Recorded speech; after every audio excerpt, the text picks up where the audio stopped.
আমার তো রিক্সা কিন্তু আমার বাহন ঢাকা শহরে। তো আমি বাসে উঠি না আজ প্রায় 15 বছর। আমি রিক্সায় চড়ি। ব্যস্ত ঢাকার যে জীবন, আপনার কি মনে হয় আপনি কি সেই মফস্বলের কচি খন্দকার হয়ে আছেন, নাকি এই ব্যস্ত শহরের যে সংকট, যে জীর্ণতা, তার সাথে আপনি নতুন কোনো কচি খন্দকার হয়ে উঠেছেন?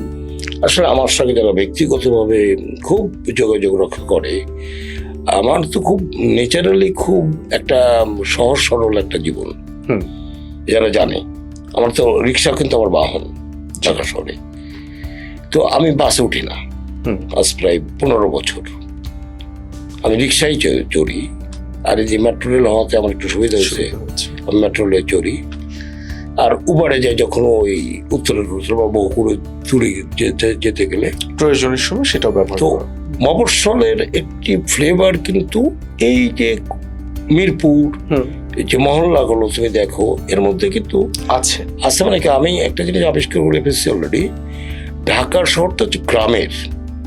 তুমি খেয়াল করে দেখবা, ঢাকা শহরে কিন্তু শহরের লোক বাস করে খুব কম। গ্রাম থেকে আসে মানুষের ম্যাক্সিমাম বেশি, মেজরিটি লোক হচ্ছে গ্রামের। আর আমি কিন্তু পুরো নাগরিক লোক, আমি কুষ্টিয়া শহরে বেড়ে ওঠা।